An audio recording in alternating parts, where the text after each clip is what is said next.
All right, Brandy, you are in the hot seat. Awesome. Holliswood Studios. Okay. 2025. Up on the hill. Me and you together. You and me. You and me. And me and you. that is what it is right now. Just the two of us. So are you excited to be here? Yes. I've been ready. No, you haven't been ready. I've been so ready. You keep talking. I got so offended that I wasn't your first person. Well, there's a reason why you weren't the first person. They had to warm up. No, Mike and Daniel we have a little podcasting history together. Yeah. And so when I started this, I was like, I'm going to have those guys be the first guest. And actually, they're coming back soon. And so you're number 5. Okay, Cinco. I could do it. The only reason you're 5 is because you weren't available before that. Well, I was. I just didn't show up. And we had to have Hester. We had to have Hester on here. That was a good one. Which apparently Hester was a big hit on the Facebooks. Yeah. Yeah.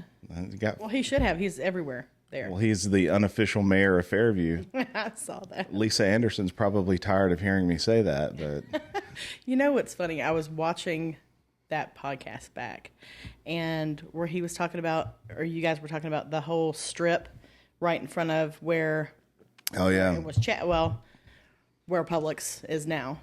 But I remember going and watching a friend play right there. At the, what did Hester call it? The Dan Binkley's Junkyard Opry. Yeah. The Yeah. Junkyard Opry. Yeah, but I remember because I hadn't been here maybe 2 years when Mom and James married. Well, I was going to ask you, like, you mentioned that, and I didn't realize that you were here when that was still around. What year did you come here? Well, I graduated in 99. Well, I know that. I graduated in 99 with you. So what, 90, 99, 98, 97? Was it? Mid? I guess they didn't build the Publix until, I don't know. It was the middle of my sophomore year when I came. Okay. All right. That makes sense. I was the new kid. You were the new kid. New kid on the block. So you got here in 97? Mm-hmm. I feel like that you were here longer than that or before that. No, probably. I mean, it probably makes you feel like that because we're old? Well, no, but I think Owen Grumenstein was my first friend. Really? Mm-hmm. Well, think about it. My stepbrother, Seth. Yes, I know Seth. So Seth and Owen are best friends forever since, they were little. Yeah. And so Owen was around a whole lot, and he was one of my first friends.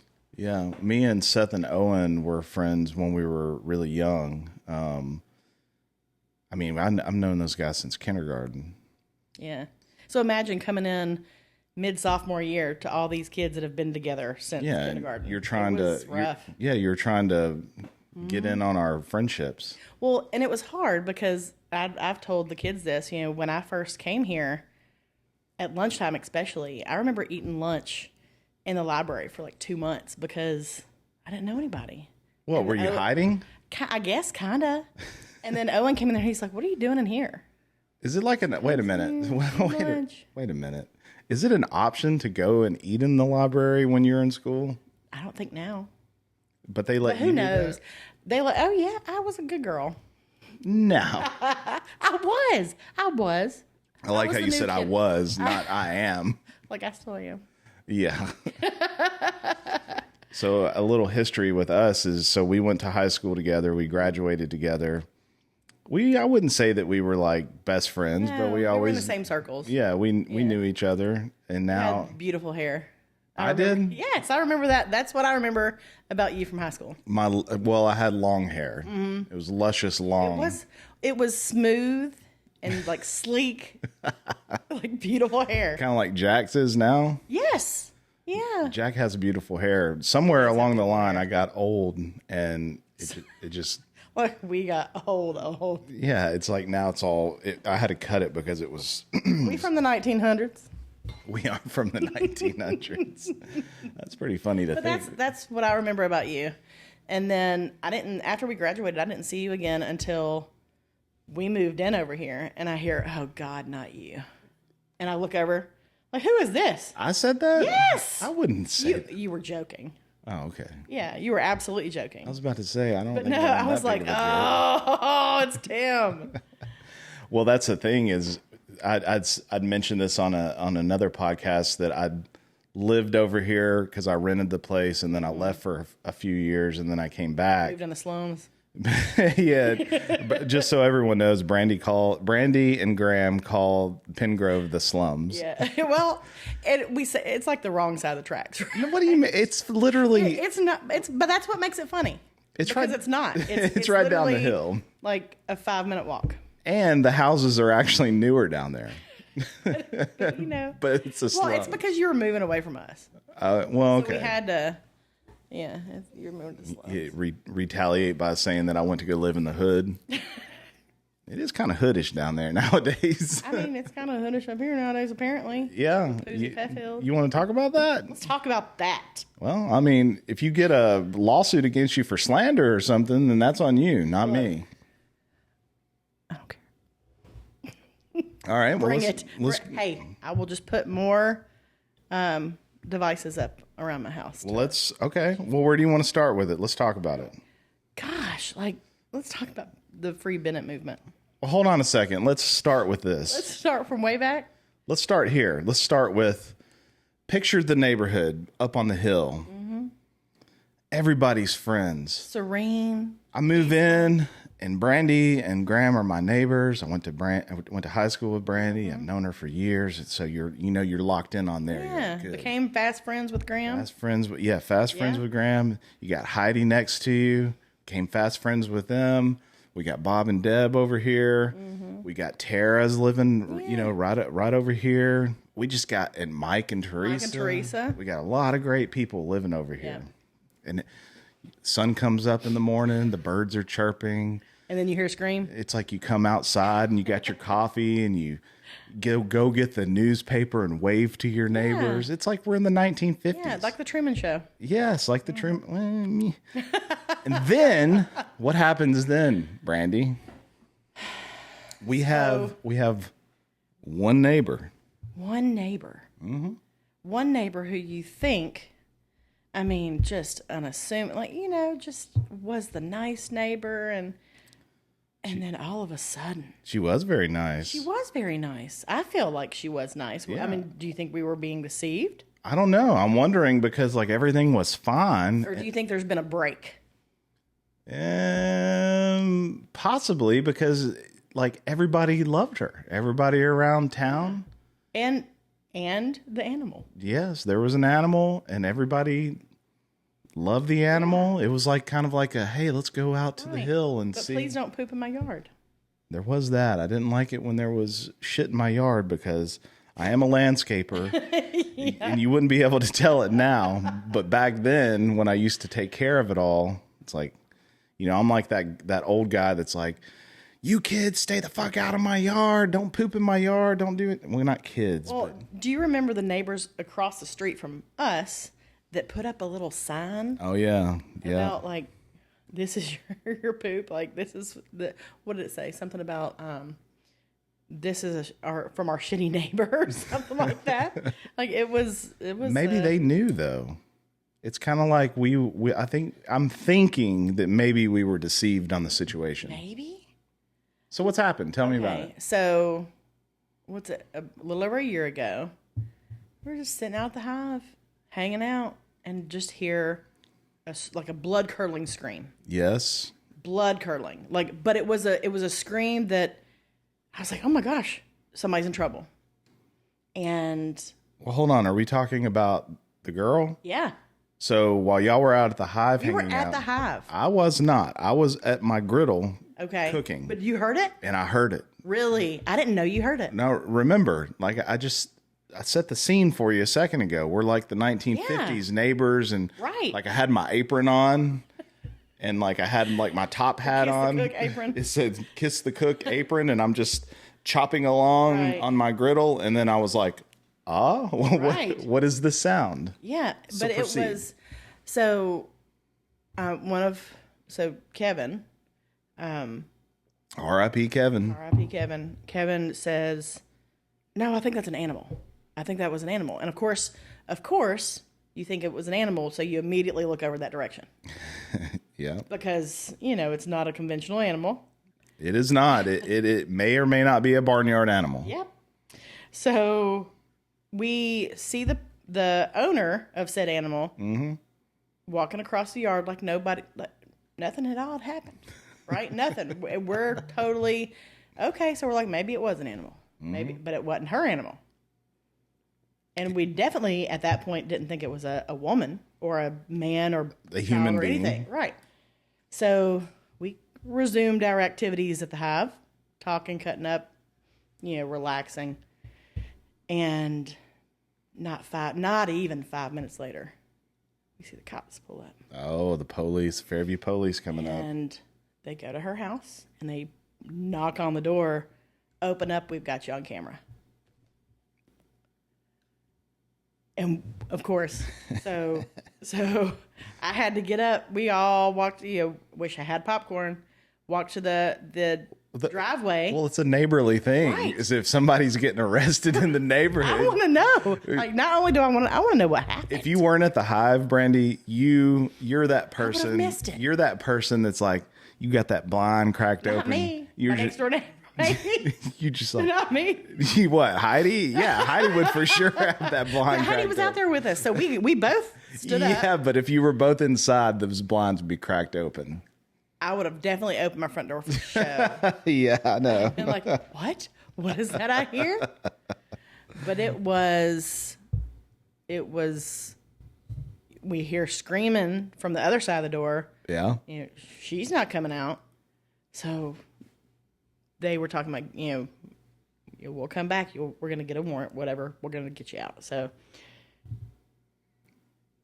not a couple minutes after that, they came back. And she gone. She gone. Yes. So I texted Tara. Like, did you see what happened? What happened? And it was a girl got attacked. A girl, a young girl. Yeah, like she was like what, 20, 19 or 20? So what happened? Tell the story. What happened? So, of course, everybody knows everything, but in Fairview. So you find out from him and her and him. So I guess a couple hours later, I guess it was Tara that texted him was telling us, I've got the camera footage or whatever. She took some girl was walking her dog. Yeah. Just walking her dog, and she took her, she came out, like I said, I think she just kind of snapped. And she took her phone out of her hand and started hitting her with it. Beating the shit out of her with her own phone. Yes. And so then we're like, oh, no, surely not. Because this is Cherokee Hills. Nothing happens like that in Cherokee Hills. Well, a fucking dark cloud came over Cherokee Hills is what I'm hearing. But then when her mugshot came out. Yeah. Oh, my goodness. Like, the face on the mugshot was just... She's likely going to listen to this, and she's gonna already plotting. She's likely gonna listen to this. Eventually, she'll listen to this, and then she'll be like, "I didn't realize that everybody was chit chatting about this, or that everybody was outside when this happened." Like when you do something stupid, like if you trip in a hole or something, you're like, "Oh shit, I hope nobody saw it," and you're like, "Oh, I don't think anybody saw it, but everybody fucking saw it." Right. Right. So that happened. And then, oh my goodness, what else has happened since then? Okay. So was the dog thing the next thing? Well, the next thing was a little while later, the dog thing happened, and it was with my dog, Bennett. He's a black lab. There's a few other black labs over here. And, I guess what happened that first time. Oh yeah. Well, I got a message from Lee saying, "Hey, have you I guess seen this post?" And I can't remember if it was on Fairview Then and Now or if it was on our neighborhood page. Yeah. I can't remember where it showed up first. But I was like, "Oh hell, let me go look at this video." Yeah. And my first thought was, and he's like, because he has a very small black lab, but you would never know he had a black lab if he didn't tell you, because They got that fenced-in backyard. Well, they got a fenced-in backyard, and so the dog is always either in the fenced-in backyard or inside the house. Yeah. You never see the dog outside. So I was like, no, you can, it's not, nobody would know, and so then I texted you, and I was like, oh, Bennett. Uh-oh. Bennett's What in trouble. you got Bennett? What's Bennett doing over there? And but I did that because I knew it wasn't Bennett. Because you could look at the video and say, that's not Bennett. That's not my good old boy Bennett. Well, he's a dummy. He's a dummy, but he's a dumb big old good boy. Let me preface all of this with, he is fenced in, but I do allow him to go out into the field. But if he does not have his halo collar on, that's that part right there. he will go wherever he wants. But I will say that in these particular instances, this one that you're talking about now that was a year or so ago, and the recent one, that I have him on camera being here, which my house is like Fort Knox with all of the cameras. Thank goodness. So those of you that are listening, I've got about 8 cameras around the house, and it's because of one person. her. It's one person. It's because of her. But I get it. But the point that I like to make is that if you have barnyard animals that you have domesticated, you need to have an understanding that something could go wrong because other regular animals may not like it. Now, I would like to think that Tara across the street, she's got a bunch of chickens. She has an understanding that, like, hey, something could happen to my fucking chickens because there's dogs, there's cats, there's coyotes, there's anything else that could get them. Yeah, well, heck, we have you caught a fox. Yeah, I had a fox on video when we were putting this pool in. Yeah. There was a fox on that. There's just all of the things. Yeah. Now, the dog that was in the video, which I've had animal control over here a couple of times, and they've been like, "Oh yeah, that's not him," because Bennett has lost weight in the past year. A significant amount of weight. But that one recently, He's been on that Monjaro. Yeah, he's on Dog Jaro. He's on Dog Impic. He's on Dog Impic. No, he's on no, you need to stay your ass outside and run around and play it instead of sitting around in the house not doing nothing.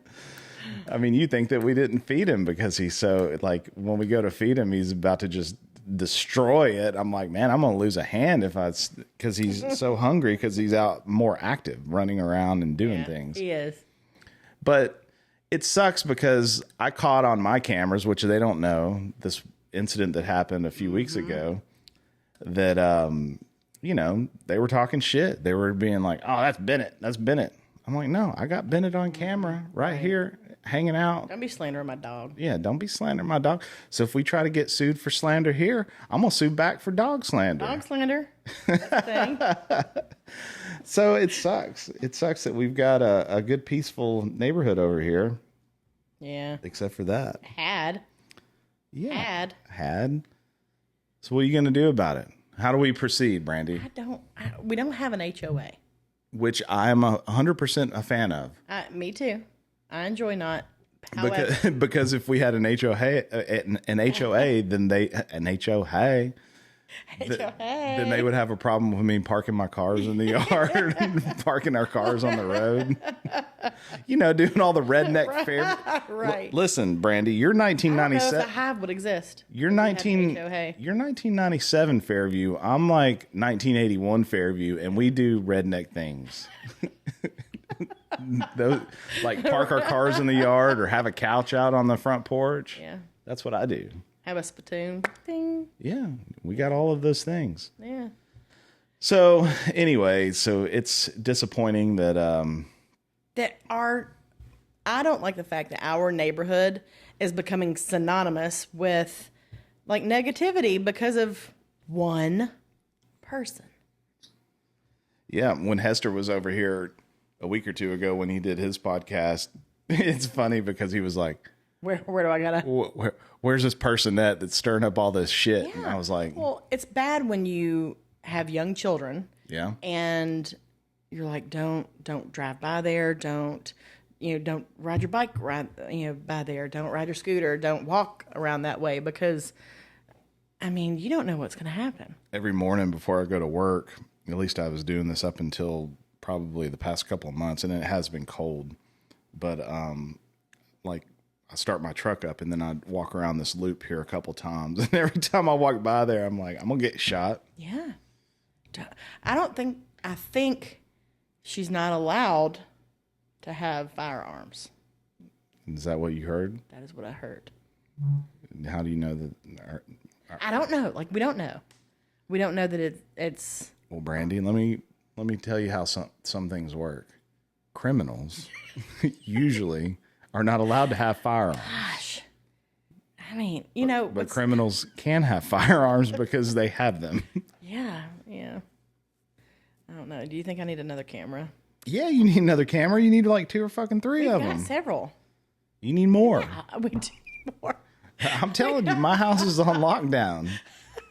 I didn't know that animal control showed up at your house more than once. Yeah, they come out here every time there's an issue because she says it's my problem. It's still Did you see? I hope you did. This was literally just, I think, yesterday that Heidi posted that there was a black lab. That was my dog. That was Bennett? Yeah, it was. Nuh-uh. Because I said, Jack, every morning I text him, don't forget to put Bennett's collar on. Right. I did not text him yesterday because he put Bennett's collar on the charger the night before, and usually I put it on him. Well, I put it on him, and it was dead. Oh, yeah, that was Bennett. I was madder than shit yesterday. But she would have known that was Bennett. Heidi was like, oh, I didn't know that it was him because he was like fluffy and clean looking and smaller. So, yeah, it was him. And Animal Control posted on there. I was like, oh, I saw that. So, Heidi, if you're listening, don't post that shit on Fairview Then and Now. You need to go back. It was on Then and Now, wasn't it? It wasn't just on our neighborhood page. Listen, for Heidi, I could go walk over here and tell you this, but I'm going to tell you this right now. Either one. Call me. No, not me. No, she didn't know, and that's fine. But like Hester said on his podcast, you don't have to post everything on Then and Now. I know you're trying to be a good neighbor, but don't do that. Don't be a good neighbor. We're not State Farm. Yeah, I'd rather go pick him up at the pound than have to deal with that. Yeah. But she did the right thing. Yeah, the Good Samaritan thing. So anyway, speaking of the hood down there. The slums? I'm going to throw this at you. And I don't know if you're going to like this or not. Don't you dare. So what do you think about the skeleton that's been up until the end of time? I'm petty. Okay. You know this. I know you're petty. You know what? I know you're petty. I know you're a bitch. Look, I'm a very sweet one, though. No, I was just kidding. So I personally love this skeleton because that's fine. She hates it so bad. The thing that's what I was going to say. We need to tell the story of how I don't know how I feel about all this. I almost feel like some of this is staged, but maybe not. But how it's like, okay, so the people that live down the road on the slums have one of those 12-foot tall skeletons, which I love because I have one myself. Yes, you do. Mm-hmm. They put this skeleton up in August, which is not unacceptable to prepare for Halloween. You know, You're getting excited. Yeah, because I will. Absolutely. I know your ass had yours up. I was so mad though. I was so mad at first because, man, I have been wanting this skeleton for like 5 years, and I finally got it. You were unhappy, and then I was like, really? And then someone stole your thunder. Another skeleton. They stole your thunder, which you got over, and I got over. I'll admit to that. Yeah. So the skeleton goes up at the end of August. Yep. You know, getting you ready for Halloween. Halloween comes and goes, and then we've decided to leave the skeleton up, which for me, I don't really give a shit either way. Right. Do whatever you want to do. So what happened from there? Somebody wrote a letter, and they typed a letter. Basically, golly, I wish we could pull up that letter. We can't. Well, we can on here. But typed a letter saying basically, look, Halloween's over. You know, this is, I don't know, tacky or whatever. Like, take it down. Blah blah blah. You know, it was very rude. Like, it was very. It was long. It was a long letter. It wasn't just like a sentence. My stance on it is that whether I thought that or not, I usually like, oh, this thing that is happening bothers me. And then I keep it to myself and I don't say anything. Right. But somebody typed up a letter, went through the trouble to type it up. Yep. And put it in their mailbox. Put this letter in their mailbox basically saying, hey, you look like white trash down here with this fucking skeleton up. Because what was it? It was close to... it wasn't long after... Was it Christmas? Was it around Christmas? No, it was around Thanksgiving because they decorated it for Thanksgiving. Oh, yeah. So here we are, 2024, Halloween. The skeleton goes up. Mm-hmm. It's March, almost April now, and the skeleton is still up. And I love the fact that they decorate it for different things now. Yeah, but I think that the skeleton probably would have come down if this person hadn't written this letter. So I feel like this backfired. Look, hey, and I'm all for it. I will get on there and praise that skeleton every time I see somebody post about it because I'm petty. You are petty. So, but I'll never forget. I got a message from you saying, Brandy, why are you putting anonymous letters in people's mailboxes? I'm like, what are you talking about? Yeah, because you was hating the fact that you weren't the only one that had that skeleton. But I got over it, and I know you did. And you know, I was giving you shit, but it's still funny to think that like Brandy out there trying to stir shit up, putting letters in people's mailboxes. I was like, what are you talking about? And you're like, this letter. And I'm like, so then I was like, that's not me, but I would love to know who did it. Who do you think did it? Our menace to society up here. You think so? I really, really do. And the reason I say that is because... What if it's the slum on slum crime down there? It could be slum on slum crime. Slums on slum crime. Slum on slum crime. It could be. However... Okay. Apparently on that person's Instagram... They took a picture, the person who is a menace to society up here on Cherokee Hills. They took a picture of said skeleton and posted it to their Instagram and put like shaking my head. I can't believe this is still up. So maybe it was her. That's what I feel like. Well, but I immediately sent that to you and I was like, look at this. It was not me. Yeah. I think it was your friend over here. My friend. It's your cousin. My cousin. Well played. Well, I have concern because how are you going to... She dislikes me because she thinks that it's my dog causing her terror.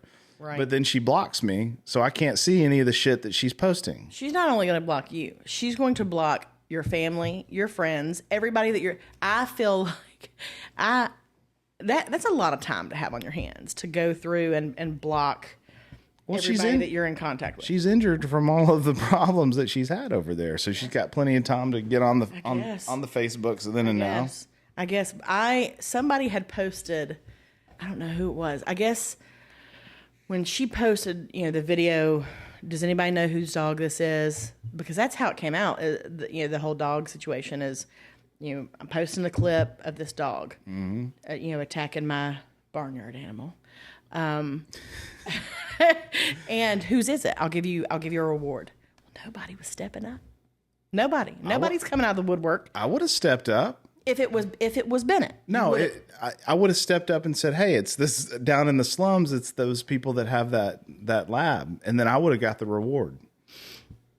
Actually, I wouldn't have done that. But right. My point is I didn't get to see the post because I was blocked. Okay. So the post was on the neighborhood page. Yeah. And it was on the Fairview Then and Now page. Yeah. Also. Well, somebody laughed. I know. The laughing emoji or whatever. Laughing emoji and said that who doesn't like pork or something like that. Right. Like everybody loves bacon. Now we know what barnyard animal gets chopped down. My bad. My bag. So she called out the person, like screenshot his laughter. Oh, really? Yes. Screenshot. Because, you can go in and see who likes your stuff or who laughs at it. But I didn't see any of this because I'm blocked. You degen. I'm blocked. So she screenshot the laughter emoji, like who all laughed at it. Yeah. And blocked the guy who'd laughed at it and then made a post basically like, this is, whoever's going to laugh at this is awful, blah, blah, blah. So the guy had no way to defend himself because he was blocked. Again. Again. I was blocked. And so he puts, hey, if you're going to block me, at least let me, let me say my piece. So somebody had remarked, I guess, no, when on his bacon, I love bacon, or everybody loves bacon. I laughed at that comment and I got blocked. Oh, you're blocked now too? Not at her video, but I got blocked for laughing at the comment. Yeah. Well, that's what you get. That's apparently so. It was funny. Everybody loves it. It is funny. So, but just from my experience, I've never posted on Fairview Then and Now until yesterday when I posted so that I not for me, but I wanted people to see Bert and see his love for the community. Yeah. And so, like, I was waiting for Bert to post it, and he didn't because he's a very humble guy. And then I was like, you know what? People need to hear this because he's got such a love for the community. So I posted it. That's the first time that I've ever posted anything on Facebook. Yeah, you don't post. You're a lurker. I've said that before. I'm a Facebook stalker. I like to look at things. Yeah, my father-in-law is too. But I don't post anything. And the reason that I don't post anything is because I figure people don't give a shit about what I have to say, and that's usually maybe I've posted on Fairview Then and Now. I know you have, but people care about what you have to say. No, all I talk about is how much I love Jingo. Jingo. I do. I'm like, look, we got Jingo. It's so good. Yeah, I know. Yes, you do, and that's fine. Yeah. But you got to support your community. I know, you got to support your community, but it's like getting on there and bitching about people getting attacked by a dog and wanting justice for all the things and what's going in over here beside this and that. It's like that. What's going in Dirt Cheap? What's going in Dirt? It's all. Or what's happening on the hill? All that stuff. I meant to tell Bert when he came up here. My favorite post of all time is because I'm in the landscape business and we always have to go out for snow removal and stuff like that because we got properties that we manage and we do snow removal for. But it always cracks me up when it's snow because I'm watching the weather like a hawk. And it cracks me up every time somebody how's the hill. And then somebody, I don't even know who the fuck it was, but somebody posted back. It was like a picture of a hill or something. It's like, I'm fine. No, my favorite one was this past snow that we got, and somebody took a picture. They brought the hill a blanket, and they laid it over one of the guardrails, and they were like doing a thumbs up. I brought it a blanket. The hill's fine. It's funny. Look, for those of you that don't know, we have the famous hill in Fairview is called Whippoorwill Hill. And so what it does is it goes down to, like when you're going out of Fairview, you go down this. It's like not steep. It's dangerous. It's dangerous in the snow. So I give everybody that. But you go down this hill and then you're pretty much at 96 where you can go to Franklin or you go straight to go to Nashville. But this hill, anytime it snows or any of these things, it's always, how's the hill? How's the hill? Mm-hmm. It could be flurries. Flurries. Two flurries. How's the hill? But what gets me is like, why don't these people... It's like everybody that's like, oh, I need to leave the house, and so I need to go to work. Let me get on there. How is the hill? Never mind, there's been like 20 other fucking people that have asked. That have already asked. How's the hill? Why don't you get on there? Maybe scroll through the first few posts because it's... Because you can search. Like, you can pop in that search bar on the page and say, I know, and it's going to pop up with 30 people. Yes, Brandy. Not only that, but hey, what's going in over here beside the medical area? Hey, what's going in over here? What is going in? Wait, Brandy, you need to... Apparently you didn't listen to all of Bert's thing. I did. What? I'm being one of those people, Tim. Okay. Well, that's... I was getting worked up there for a second. I know you were. But that's the thing. It's like people are always saying, the patience of some people that are gracious and will be like, oh, there's a this, that, and the other. And then there's like those guys that get on there that are just like, oh, it's, they have some kind of smart ass remark or something. Yeah. What about Dodoro over here? Is that how you say his name? Is it Dodoro or Dodoro? I don't know. We need to get him over here on the podcast. I've never heard him say it. And when you know somebody so long that you don't want to be like, how do you say your name? Or what is your name? I don't have a problem saying it. So I'm going to call him Dodoro until I'm corrected. Okay. But Dodoro lives literally 3 or 4 houses from here. Right. And he's always on there like being a smart ass about everything. But you know what? It kills me because people will say, does anybody know the number for Sonic? And he'll be like, yes. It won't give it. He won't give it. But he'll just be like, yes. Well, that's what I was talking to Hester about. He's a very literal guy. Maybe Hester didn't have a good enough answer for me, so I'm going to ask you. Okay. I may have an answer. I may not. That's fine. I will accept whatever you give me, but I do not understand why someone says, does anybody have the number to Sonic? Right. Look it up. Why can't they if you're on Facebook, Fairview Then and Now, to ask. I know, but Google it. Answer this for me. Is it a desire to connect? Not so much connect, but to say, I want to be heard. I want someone to recognize me, because if I need to know the number to something, I'll just put in Google, or I'll open up my Apple Maps and put it in and then look. It's like, is the person that is asking for the number to something, is it because they need some kind of like interaction with somebody? Maybe. Because that might be it. And if that's the case, then maybe I feel bad about it. It's sad. But maybe you should just get on there and be like, hey, I wish somebody would talk to me, rather than like, what's the number? I need a friend. What's the number to Sonic? Look, the number to Sonic is very simple. You can get on there quickly and find it, or you can post on Fairview Then and Now. They won't ask, what's the number to Sonic? They'll say, does anybody have the number to Sonic? Well, Dudrow's going to say yes.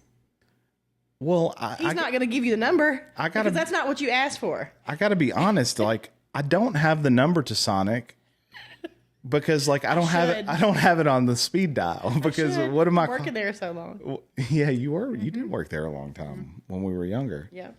But why do people do this, Brandy? I wish I knew. I really do. I wish I knew how they didn't. I mean, maybe they're okay. Okay, I'm listening. I'll pose you this: what if? Because technology changes every 6 months. It does. It goes so quickly. What if it's somebody older that honestly doesn't know how to do said thing? That is acceptable to me, but it is always the repeat offenders on this stuff. Yeah. Maybe they don't have family to teach them how to work technology. Brandy, quit being the voice of reason here. Let me have some more drink. Yes, give me a few more minutes. Have some more drink. No, I'm not really that mad about it. It's like there's so many things that we could talk about.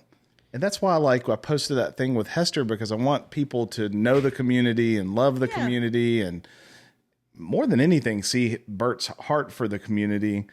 He's, I've never met him. Really? I feel like I know him through just the community, but I've never met him, because doesn't he call the football games? He does. He's the announcer for all that stuff. So I've never met him, but he seems like such a good guy. He is a very good guy. But see, me and Hester have a history, because I lived over there in his yard because you lived in, what's the context here? Did you live in a tent in his yard? No, I lived when you pull into the driveway, his house is on the left, and then behind his house was my another house. Okay. And so it was kind of y'all shared kind of a driveway. Yeah, we did share a driveway, and we were neighbors for several years, and we used to go down there. In my younger years. Okay.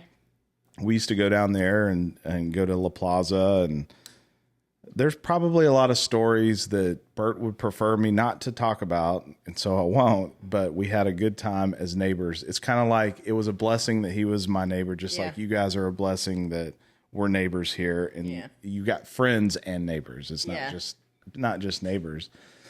But Thank goodness. Yeah, I know. But Bert, He's a great guy. He loves the community, and he volunteers a lot of his time to do all of these things, and he's just very selfless. So anyway, my whole point is like, I wanted to post that on Fairview Then and Now so people could see that and see a little bit behind the administration and kind of what he's doing in the background, and so people will get to know him a little bit, because that to me is more entertaining and more you get more out of it than getting on there and see that somebody's having a yard sale or somebody needs to know the number to Sonic or it's called Fairview Then and Now. Or my crazy neighbor wants to complain about my dog but not say that it's my dog. Right. Right. But that whole podcast with Bert was great because, like I said, it's called Fairview Then and Now. Yeah. And you want to hear the stories about the history. I love when I see Coach Jones post about something that happened 30 years ago. Yeah. Because it's neat. That part is neat to me. It's neat because when I moved here, I was not old Fairview. My stepdad is from here. Yeah. And he's old Fairview. Like, he's old Fairview, you know. Well, he's a Hughes, so. Yes, right. So there's like 3 names. Hughes, McCormick's. Connor, Mangrum, But he, you've been here since then, but I remember, and it's awesome to me or it makes me feel good to be part of the Fairview that still remembers when Movie Gallery was here. Or do you remember, this is what I've thought about this a million times. Do you remember there was a movie rental place that was by Country Cafe? Discount Video. Okay. And I had a friend that worked there. He was a year older than me in the high school. Yeah. And he worked there, and I remember going in there. And that was like, nobody remembers that. Oh yeah, and the reason I remember it is because when my parents got divorced around that 96, 97, when you got to town. Yep. My dad was in this. I didn't know back then because I was young and didn't understand adulting things, but like he was depressed. Yeah. And he would go down to that Discount Video, and I'd get home from school, and he'd have a box, or like not box, like. The boxes that the VHSs come in. He'd have like 6 of them, just renting the shit out of movies. Really? He'd watch them all, take them back, get some more. And then, so Discount Video was there, which you might not even know this. Some of the people listening might know this, but over there beside where, I call it Chapel still. What is it? I do too. What Chapels. Is it H.G. Hills or something? No, it's Food Saver. Yeah, Food Saver. Yeah. It'll always be Chapels. It's always Chapels to me. But beside Chapels, there was a place called Budget Video. Do you remember that? Where the Chinese place, before that, there was also a Chinese place that turned into a Chinese buffet that turned into Ishin. But hold on. Do you remember the pharmacy that was over there? There was a pharmacy over there, yes. Was it Tucker's? Tucker? No. What was it? I don't remember. I can't remember. You know who would know? Adam Buttrey, because he worked there. Yeah. But that so there was Budget Video was first. Discount Video came in pretty hot, and then Movie Gallery came in and just blew them all away. That was like the blockbuster of the hometown places. That Movie Gallery came in, and it cracks me up, man. Like, the kids now will never understand you roll up in there on a Friday and be like, everybody's there. I'm about to get this new release. I've been waiting 6 months for this release to come out, or a year. I'm about to get this new release. What's funny about all this is, like, I think that I remember when I was in 3rd or 4th grade. I think I told Nikki this recently. When I was in 3rd or 4th grade, when they rolled the TV in, they had the VCR player on it, and they were showing us a video. And I remember the teacher saying, pretty soon these will be obsolete, or the movie the movie theaters would be obsolete because of the VCR player. And it's like, the movie theater, no one gives a shit about the movie theater. It's the experience of going and getting popcorn and doing that whole routine. Yeah. But what killed it is COVID. COVID killed it. You think so? I think it killed it because all the movie places, I remember Warner Brothers, after COVID happened, said any movie that we were going to release in the theater, we're streaming it immediately. Right, yeah. And so... Yeah, because that's when streaming became a big thing. Yeah, so now it's like, even now, it's like you're not going to get a big movie hall of people going to see movies unless it's like a Marvel or like something that you have to see in like surround sound theater. But back then, like back when we were in high school and a little bit after that, like you would just roll up on a Friday night and look at, you're like, what movie do I want to see? Like, oh, I'll check this out. There was like 10 copies of one. Yeah. You know? Like there'd be like the Titanic and there'd be like 10 copies of it. And if you missed it, sorry about your luck. Yeah, but everybody went in there and got it. It was bullshit. Sometimes you go in there and you're like, man, I need to get me a copy of Titanic.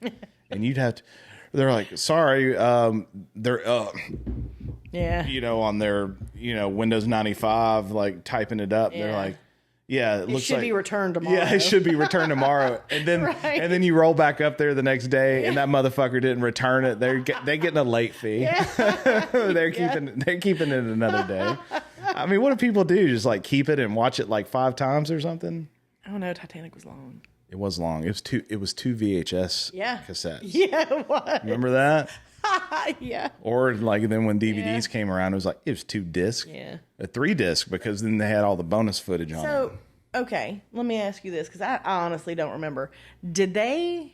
Did places like Movie Gallery, Blockbuster, did they have DVDs when they came out? Did it turn to DVDs or did it go straight from VHS to being like? No, it went to VHS and then it went to DVD, and then as it was going into like Blu-ray, is when it was like phased out. It was starting to phase out because of stream that started happening before COVID. Well, yeah, streaming was happening before COVID, but it's just, I'll give you an example, like Zoom, for example. Mm-hmm. Nobody knew what the hell Zoom was. The only reason I knew what Zoom was is because at work, like they were like, hey, maybe you need to have this Zoom meeting. And it was like a very brief type thing. And then COVID happened. I wish I had stock in Zoom. No joke. Or Amazon. Yeah, Amazon. Because that's picked up. It's, you know, toy stores are obsolete now and places. Well, I was reading that like Macy's and I think it was Kohl's, like closing 33 locations. It's like, because everything's online. If I was out and about doing something, like for example, if I needed some new shoes, I'd roll up into Macy's and try some shoes on, and then I was ordering them shits on Amazon. Yeah, because it's cheaper. I still do that. I do that now. Yeah, but I don't ever go anywhere, so. When I had my accident in Mexico is when I decided like I didn't ever do anything. That's when I learned Amazon. It's like I Amazon everything. You do. I'm surprised you were not like on first name basis with the Amazon driver. Yeah. Because they come like for a while there, they were coming every single day to your house. Yeah, they still do. I order everything. The only reason I go to the store is for groceries because Amazon does not offer the groceries. Have you ever done the Instacart? Never. I haven't either. And everybody talks about how much they love it. Let me tell you, I love going to the store because I want to go down every single aisle and put stuff in my cart that I don't need. Well, me too, but I could get past that. But what holds me up is I usually get meats and stuff, and it's like I'm that guy that's like, where that one in the back if they rotated that shit out right. They didn't find this in the cereal section and immediately put it back. Yeah, exactly. I'm like looking for the one that's like today's the 28th. I'm like looking for the one that's like April 17th or something back there in the back. I'm like, that's the one. I do that with my milk it's because my dad. Because the Instacart guys, they're just like whatever. They just grab the first one. And you see them. I feel like I go out. Love Walmart. I love our Walmart. Okay, and I heard y'all talking about and it's true though. Like we have the nice Walmart, but it's limited in what they have, which irritates me. Well, okay, but I am not a fan of, and I know everybody does Instacart now. I've never done it. Not even during COVID did I do it. Me neither. I never have because I like picking out my own stuff. Yeah. If I just do, and it's kind of like that's my time. I'm a mom. That's my time to kind of just go and get. Yeah, you're like, I need to go to the grocery store. And then like 48 hours later, after you're on a bender or something, you're out there. What year am I in? No. But yes, I like that too. I like It's the ritual of doing the things. It's just like the movies we were talking about a second ago. It's the ritual of going, and it's the experience of it. Right. But I don't like going now. Because have you been to Walmart lately to shop? I go there every week. Okay.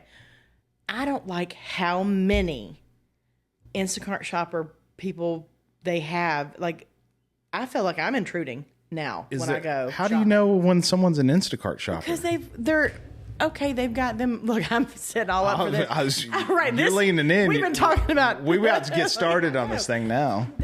Because they have the carts with all the little, little area. I mean, they have the carts or pushing the carts around and putting the food in the cart and checking out. And it's like, Stop. I know you've seen them because they're in every aisle. Brandy, there's like 3 or 4 deep. That's what you can't get to your stuff. That's what normal people do is they go around with their cart and they put their shit in there. No, they have like these little buggies that have like their little baskets. Does it say Instacart on it? No, but you know who they are because they have their little Walmart vest on, and then they have their little scanner, and they're looking at the people's orders and grabbing and putting in the cart. Oh, so that's what that is. Yes, but I feel like now when I go and I see 3 or 4 Instacart people, walking personal shoppers. Yeah. Okay. For somebody else, I feel like dang. I mean, should I even be here? Because you feel like you're in the way? I do. That's exactly right. I feel like I'm in the way. Maybe you should post about it on Then and Now and say how upset you are about it. Maybe you should be like, I just need to vent for a second. Right. I went to the Walmarts, and all these Instacart shoppers were there. Right. What is up with them? And I'd say something like, is anybody else see how many Instacart shoppers that we have now? And Dodoro would be like, yes. Dodoro would be yes. He's ready to. It's like if you're going to online battle, Brandy, you want Dodoro's ass like right next to you because he's ready for a fight. Whether he knows anything about anything, he's on the front line. So I'll tell you, because like I said, I love watching drama. I don't like being a part of drama, but I love watching it. Yeah. And it is one of my favorite things when he comments on somebody's post, and I will follow that like nobody's business. I'm wanting to see what because people get so mad at him. Yeah. They get so mad, like, oh, here comes Dodoro. Here comes the know-it-all. He knows everything. Do you think that he knows that and he just stirs the shit? He's got to, because he's a smart man. Yeah, I've never even met him before. He lives like 4 houses down from me, and I've never even met him. Yeah, but like every time he's got to. You can't not. Every time I see somebody post something, I'm like, I hope Dodoro gets in there and says what I'm thinking. I do the same thing. He says what we all think. I know. But anyway, like the Fairview here is nice. It's I'm gonna, you know what? Now that you said that, I'm probably gonna be watching out for the Instacart people. You will. You'll see them. You will see them, and you'll see how just blocked in you feel by them when you go. All I wanted some chips. That's all. I want to get my tortilla chips. Can I please get by you? Yeah, well, Brandy, you act like it's like packed head to toe in there. You wait. You go next time. I promise you'll see them all over the place. You know what? The reason that I probably don't see them is because I go like at 7 or 8 o'clock in the morning. Oh my gosh. Yeah, man. Listen, this will be a life changer for you. If you roll up into the Walmart here in Fairview at about 7:30 in the morning, all the shelves are stocked. Really? Oh, packed to the brim. See, at 7 or 8 o'clock in the morning. Yeah, I told Nikki the other day, I'm like, no matter what, you go in the morning because you go around 11, 12, 1, 2, 3, 4, 5. Everybody's there. Everybody's there. You're gonna. It's gonna take 30 people that you know. I was gonna say it's gonna take you 30 minutes longer than what you needed just for talking. Yeah. Oh yeah, because and it's always when I look like I go to Walmart that I don't want to run into anybody. You go at 7:30 in the morning, Brandy. You go in your underwear and nobody gives a shit. Now. Well, apparently in the Walmart, nobody gives a shit if you go in your underwear. No, that reminds me of that coloring book y'all got me when I had my knee surgery. What was that coloring book? People of Walmart. People of Walmart coloring book. There's butt cracks and tramp stamp tattoos. There's bathing suits being worn with big old the hover rounds and yeah. Hang on. So you think Dodoro would come over here and do this? I think he would if you asked him nicely. I don't know him at all. Really? You've never talked to him? Never talked to him one time. Really? He probably doesn't even know my existence. I bet he does. Maybe now. I bet he does. I mean, it's funny because like I've been here all the time. It's like he knows a lot about a lot. You should have him on here. How long's he been around here? I don't know. Fairview? I don't know, but it's got to be a long time. Yeah, is he from here? From here? I don't know. That's what I just asked you. Well, you've been here longer than I have. I know. That's what I'm saying. Like you're basically like 1997. I left here for like 6, 8 years. You left here? Yeah. I left here because you have to understand I came in the middle of my sophomore year. I understand that. Yeah. So my third year of college, I left in the middle of my third year of college and I went to Virginia for a couple weeks. And I ended up staying for a year. That's where you met Graham, isn't it? That's where I met Graham. Okay. And then after that year, we moved to Jackson for like a year and a half. And then we got married and we moved to North Carolina for 6 years. Y'all were in North Carolina for 6 years? Greensboro, North Carolina for 6 years. Maybe I knew that. Well, see, his family's from Charlottesville, North Carolina. When you guys moved... No, hold on, Charlottesville, Virginia. See, I told you I had more than water in. That's what I was going to say. You guys moved in the same time that we moved in when we started renting. Yes. What year was that? Do you remember? I don't know. It was, hold on. We moved back here because we got married in 2005. So we moved here in 2011.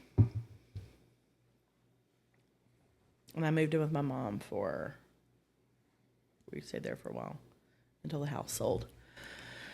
Oh gosh, 2013 maybe. Ethan was. I was going to say I think it's 5 or 6, so 12 years ago.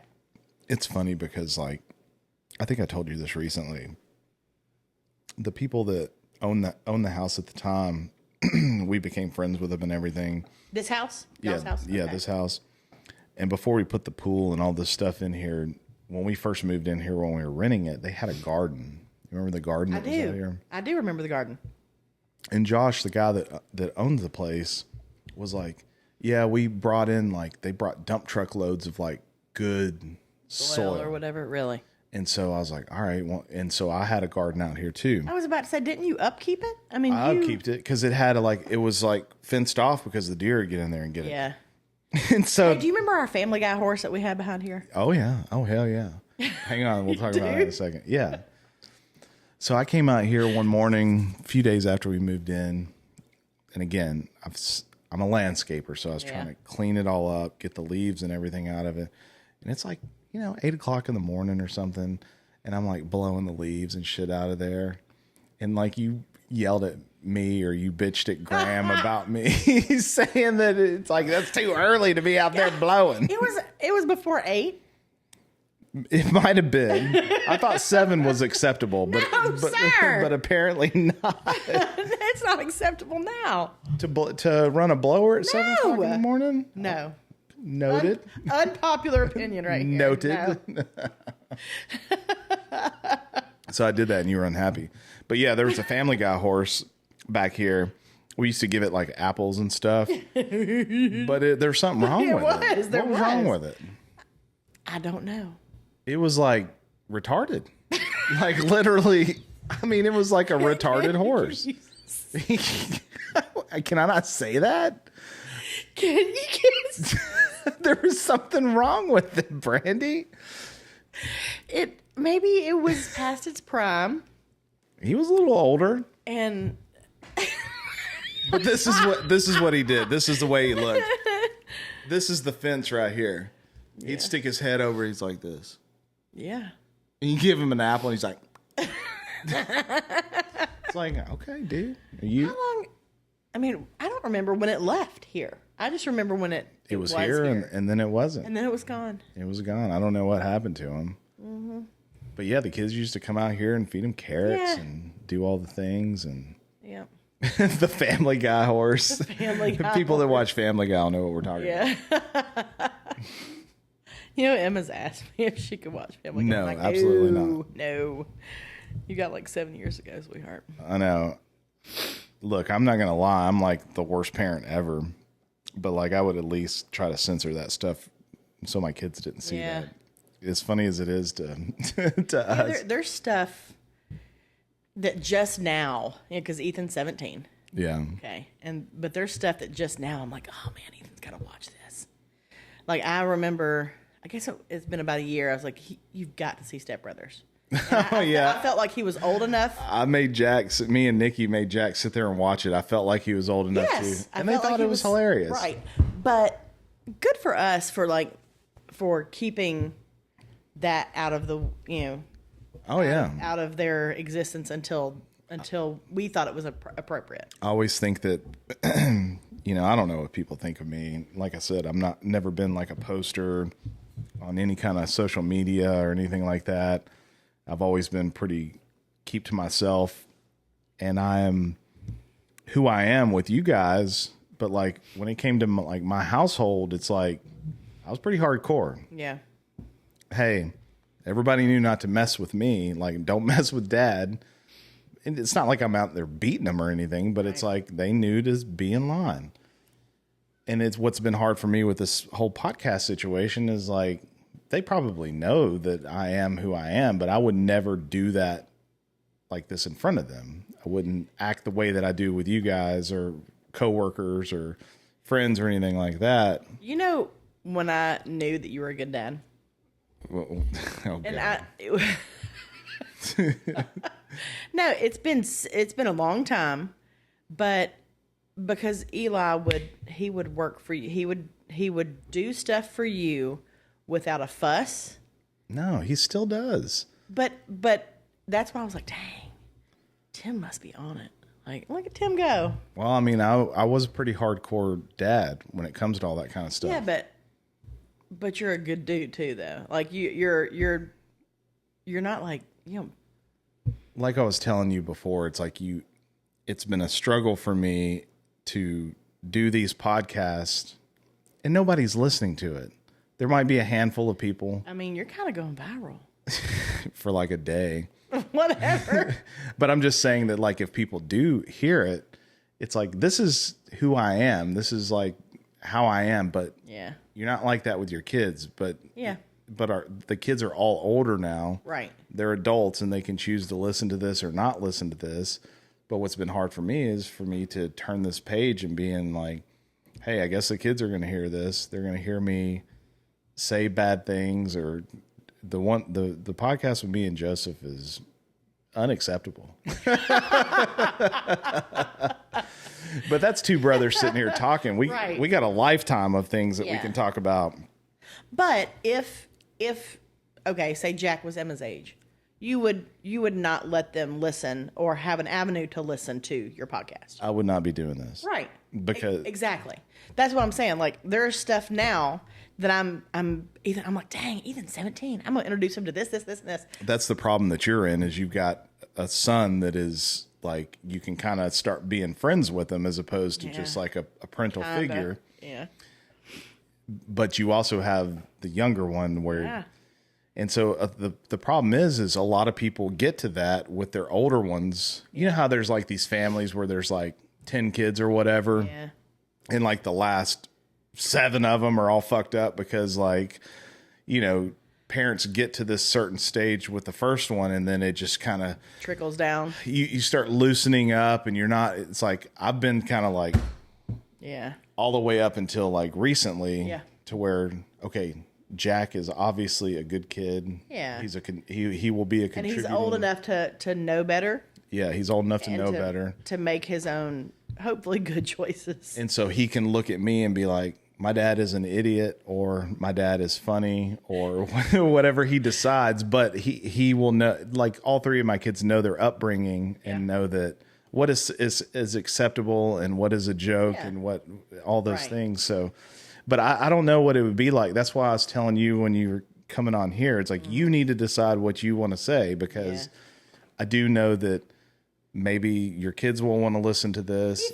Ethan, I would be okay with him listening to it. Yeah. Emma will not have an avenue to listen to it until she has an avenue to listen to it. But then again, I mean, it kind of goes along like, okay, so I'll save videos because, Instagram, Facebook, whatever. Yeah. And I find hilarious, comic videos, blah, blah, blah, whatever. And I'll save them to show Ethan, and Emma will be in the back. Can I watch? I'm like, no, it's inappropriate. Well, why does Ethan get to watch it? Because he's 17. Yeah. And she gets it. She gets mad about it. She gets mad about it, but bless her heart, she wants to be involved. She wants to know. I want to know. But that's the blessing of being a parent, is you get to choose, well, to an extent, because they're going to have friends that are going to show them all kinds of stuff, you know. But I mean, okay, Ethan's 17 and doesn't have any social media. We're not doing that. We don't have social media in the house. Not for the kids. That's probably not a bad idea. I will never forget this whole. I mean, well, kids, they've got an iPad in their hand in kindergarten now. Yeah. But I'll never forget when Ethan was at the middle school, and I think I want to say it was his 8th grade year, and it was because I texted Owen, because of course he's a teacher at the middle school. Yeah, teacher. And I texted him and I said, "Hey, can you tell me if Ethan made the soccer team?" And he said, because I wanted to know before he got home. I wanted to know what to be prepared for. And I said, can you tell me if he made the soccer team? And he said, well, have Ethan take a picture of the roster on his phone and send it to you. And I said, Ethan doesn't have a phone. Yeah. And he was like, what? Like, oh my gosh. And then in the same breath, he was like, good for you. Good for you. They don't need, and I was like, yeah, good for me, How old was Ethan at the time, you said? He was 8th grade, so 13? But see, his birthday is at end of May. Okay, so it's in May. And during soccer that year, he made the team. Yay, Yeah. But he made the team, and I was taking him home. Of course, I watched every game, but I went and brought the car around, and he was getting in the car one day, and he was laughing, and I said, what are you laughing at? And he said, oh, something that somebody had talked about was in the group chat. And I said, group chat? I said, what group chat? And he said, well, the soccer team has a group chat. And I said, really? And he said, yeah, guess how many are on the group chat? And I said, how many? And he said, 29. And I was like, dang. And he said, guess how many are on the team? I said, how many? And he said, 30. But he was never mad about it. He was never, gosh, I wish I had a phone. He wasn't that kid. Yeah. He just knew that was our rule. Like, you don't need it. I think that I probably would have been like that too, but the way that my kids end up, because it's funny because like there's an evolution of when parents decide to let their kids have phones. Yeah. And for us, Hayden has type 1 diabetes. Mm-hmm. And so a lot of the stuff that he would use to manage all of his stuff was on a phone. Yeah. It was more convenient. Yeah. And also the managing that and to call us when he's at school if there's like an emergency. Problem, yeah. There's an emergency. So absolutely. We kind of broke that barrier down with him because at a very young age he had a phone. I'm talking like 8 or 9. Really? No. Yes, probably around 9 or 10. But you know what? I feel like, because I don't shame those people. I don't, because I know that there are there's all kinds of circumstances. Well, I would have divorced parents. Yes, but I would be like what you did to where the very last second. Yeah. But with Hayden, we didn't. And I feel ashamed to say because I was very poor at the time. I own that. You started from the bottom, now you're here. Now I'm an influencer. Brandy, my humble beginnings of. I did. I knew you when you had long, glorious hair. Having nothing to having more nothing. It's because them kids. No, but I'm just saying that like I fell victim to like back when the phone companies would like, if you added a new line, then you get this phone for free, like to rotate out my phone. Right, so that I got a newer one. I'm like, oh, I have this other line. Happy birthday, Jack. Here's your new phone line at, 13 years old or whatever. Right. But, I mean, we gave it to him for his 14th birthday. So right before he went into high school. Yeah. But it was also,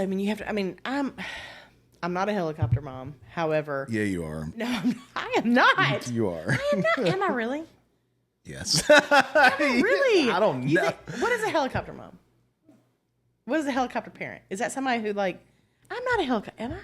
Brandy, I have no idea because I'm not Ethan. Ethan could probably tell you if you're a helicopter mom. I don't feel like I am. However, But you're his mom. I try to always be mindful of like, hey, I'm a parent and this kid probably thinks I'm an asshole. Yeah. Well, yeah. But like Emma, I mean, she's 10 and she's like, can I have my phone? I want my phone. No.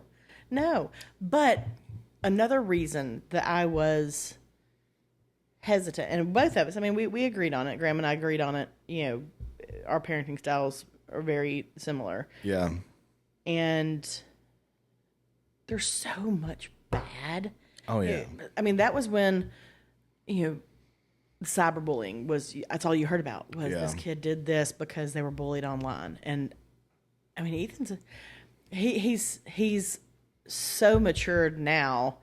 But back then I was worried about, I mean, he was so quiet and so soft, and I didn't want the influence of the cyber world to infiltrate his fragile little psyche. I didn't. No, I completely understand that. I just feel like people always talk about how hard they had it when they were kids and us and, like I don't ever want to be that person or that parent, but I really think that these kids live in a time where, like even talking to Joseph, and I will have like some of the other guys that I went to high school with and all the shenanigans that we did were never anything compared to like what other people were doing, but nonetheless can still get you in trouble. Yeah.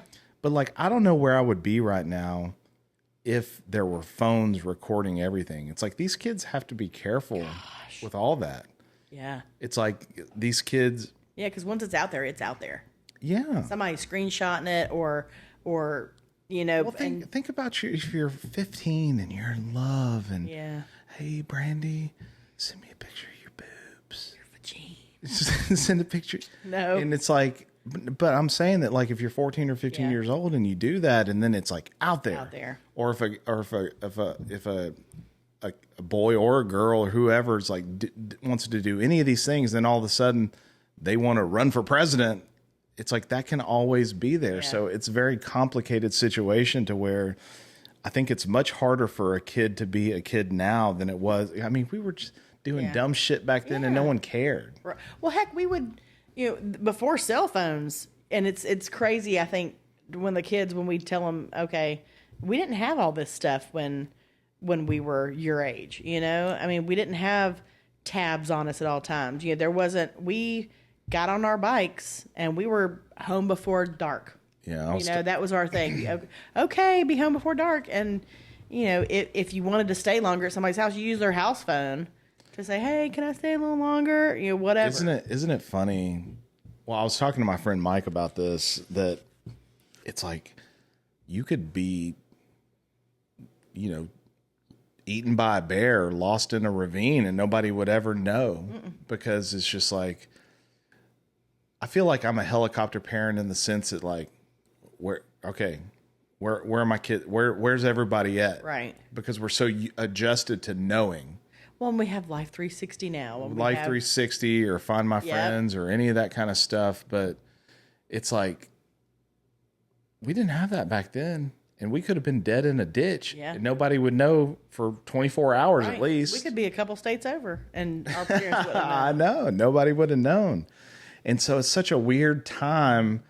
Like I do for work, I do technology and stuff like that. And it's funny because like our age, we're at that area where we were growing into all of this. Yeah. And so we kind of understand. We get both sides of the spectrum. Yes. Yeah. I always used to say like for customer service at my work, it's like, I'm like all the kids now, like the younger guys that we hire as account managers, texting, emailing, doing all that kind of stuff. They'd rather email you and text you than call you on the phone. And I would rather do that too, but I also know how to pick up a phone and talk to somebody. Yeah. And it's very strange because like these kids don't understand all that. No, and it's almost it's kind of sad that, because like I said, Ethan didn't get a phone until he was 14, but here it is 3 years later, and you ask him to make a haircut appointment, and he's sweating. Yeah, because he's got to call somebody. He's got to talk to somebody on the phone. Yeah, I mean, I'll be honest with you. I don't like talking to anybody on the phone. Like at work, I tell everyone, I'm like, if you want a response from me, you can text me. And the reason that I say that, my brother does that. The reason that I say that is not, I don't mind talking to people. I can talk to people all day long. But like, as I get older, it's like my train of thought, I'm juggling all these things in my mind. And now it's like, I can only do one thing at a time. Right. And so now I'm like, just text me. That way it's like, oh, let me see what this person needs. Yeah. Oh, okay.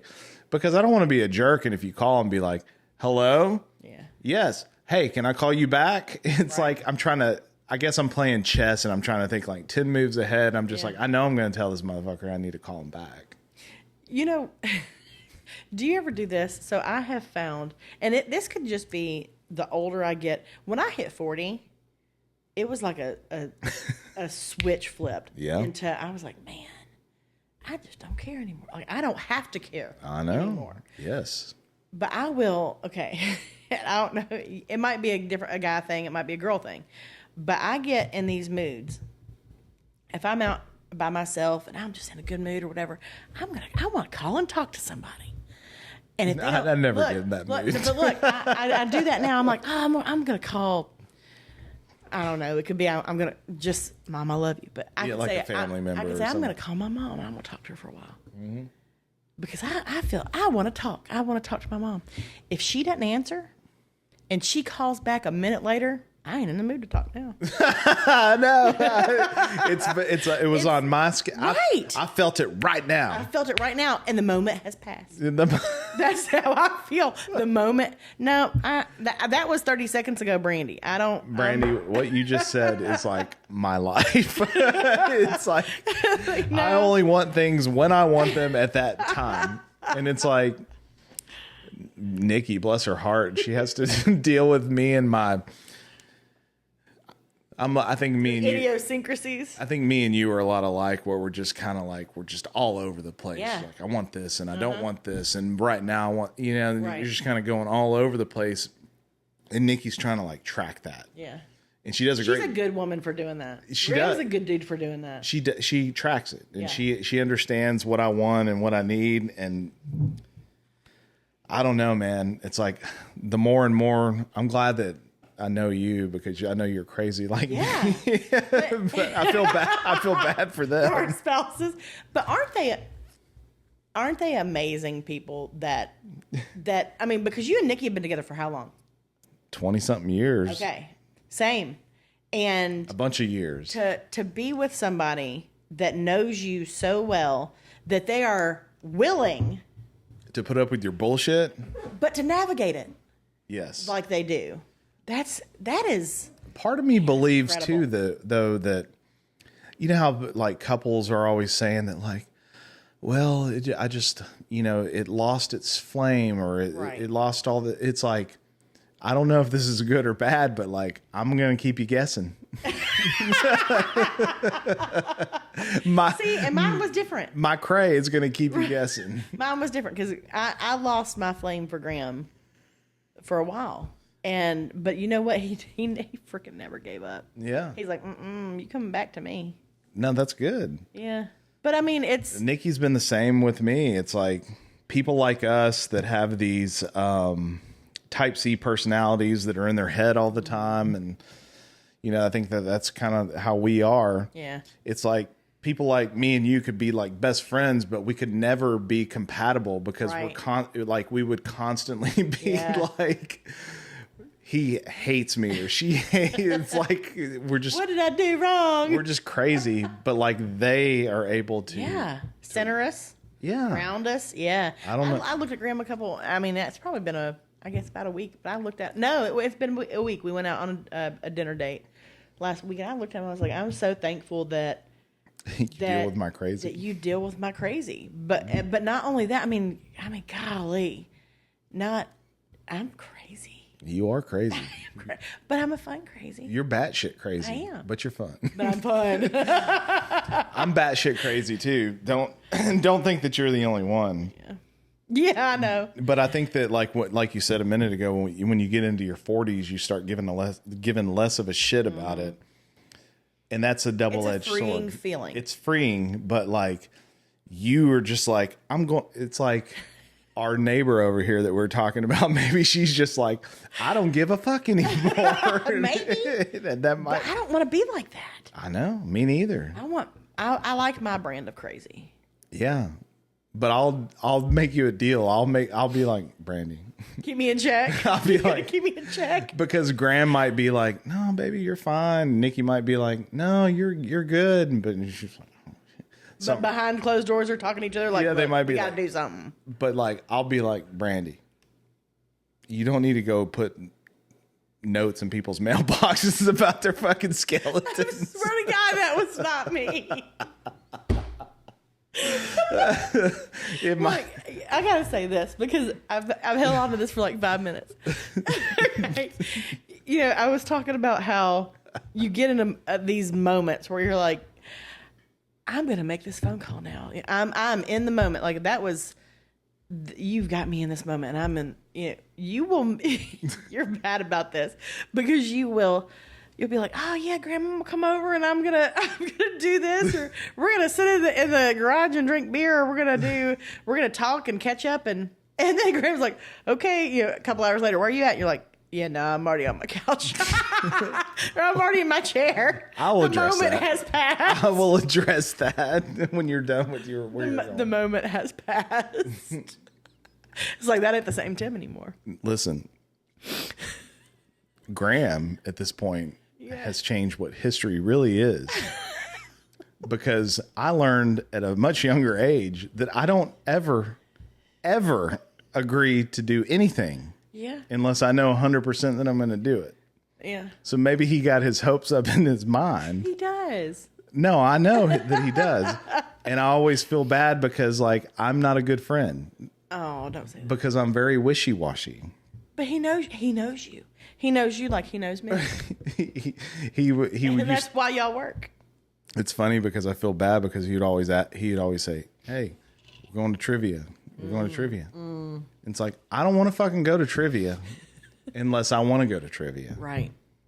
And it could be 5 years, Brandy. I'm telling you, I play a long game.